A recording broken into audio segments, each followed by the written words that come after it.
Good afternoon. My name is Talon, and I give my 2 cents worth review on the folding hunter knives that I've had for many years. And in the case of this one, this is the Gerber 600, and I bought this in 1989 for $30. Now, something to note about this. This is the Gerber 600, and I have seen a review on a Gerber 500 that looks identical to this.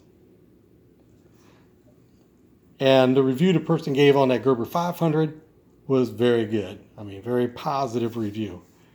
The only difference I can think of for the 600 and 500, because I cannot find any information online, is that this one is just a little bit longer or a little bit bigger in size, and that's it. Now, the length close, 4 5/8 inches, which is about 12 centimeters. The blade itself is 3 inches, which is about 7.6 centimeters. The full open length is 8 centimeters. Now, there's a little bit of discrepancy in my length, but I don't count this part right there as blade length because it cannot be used for cutting.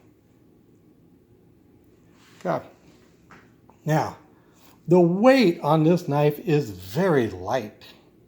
It is 4 1/4 ounces, about 118 grams. This is very, very light.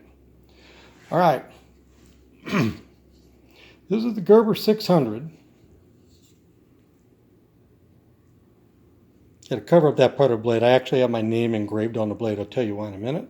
And it does say Portland, Oregon, USA on it. Okay. This knife has gone with me on almost all of my deployments, which is why my name is engraved on the other side of the blade. Because we had some guys in the unit that if the opportunity arose for them to do some midnight shopping and acquire another blade, they wouldn't hesitate to do it. And if somebody acquired one of my blades, all of which had my name on them, engraved, then they were going to definitely be found out.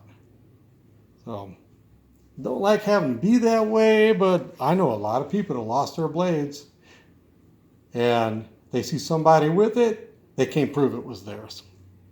That's the bad thing about it.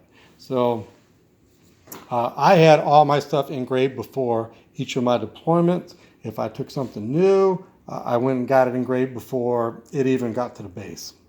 So that's the story on that. Now, the cost of this in 1989 was $30. You cannot find this now.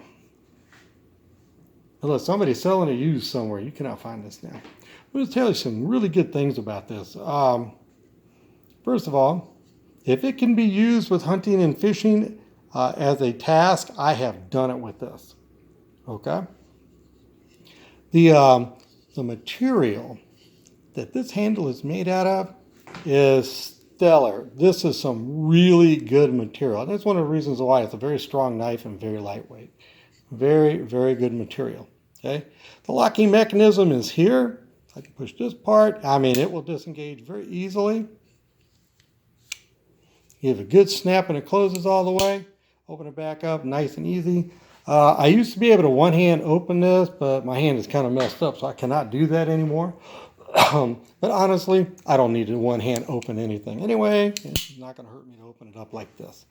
Now, I've done a lot of camping and hunting and fishing and bushcraft with this. And one of the bushcraft things that I would do is baton and feather stick. Okay, because I would do it for like processing wood for fire or processing wood to make shelter and what have you.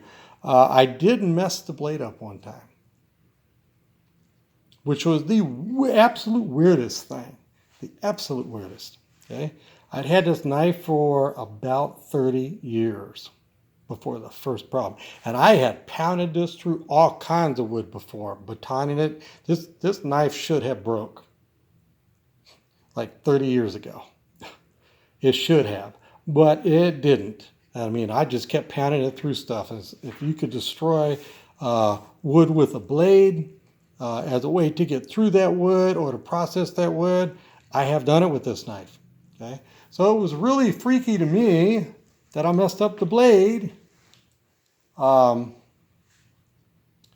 by batoning through, and I know that sounds bad, let me explain it, by batoning through the branches of this palm tree, like this fan palm. So let me explain a fan palm. If you're not in a tropical area that has fan palms and other kinds of palm trees, when that branch first hits the ground, or you pull it off the tree, because you can pull them off if you know what you're doing. You just pull them off really easy with your hand. You can put your blade on it like this, and this is what I was doing. I put my hand on top and just push it down and go all the way through that branch. So you can get nice long lengths that you can almost get to a razor sharp edge and do it very easily with this. I mean, I could seriously get about 20 pieces cut off of the palm branch in just a couple of minutes and file an edge down with or feather an edge down to get a nice sharp razor edge on part of it. So you could do all kinds of things with, like, set up spike traps or things like that. And so it's really easy, and you could just take it and push it nice and gently, almost like you're going through butter, nice and gently through the branch. So it was very strange to me that when I finished doing that one night, I looked and I had these pits all along the blade, and I didn't have them there before. And I always do blade maintenance after using my blade. In other words, I'm going to strop it, or I'm going to hone it, or I'm just going to take it to a stone, depending on the condition of the blade. Well, so this it was kind of all marred up. So I contacted Gerber about that. And Gerber said, well, and I sent him a picture of it. I told him what I was doing. I said, look, I've batoned like hundreds of logs with this thing in the past. So just so you know, I have been beating the heck out of this knife. And Gerber said, send it to us and we'll repair it. And if we can't repair it, then we'll replace it. And I said, okay, so here's the thing. Repair it, don't replace it. Because, number one, I got my name engraved on the other side of the blade. I'm not going to show it, but I've got my name on it. And this has gone around the world with me on many deployments with my Marine unit.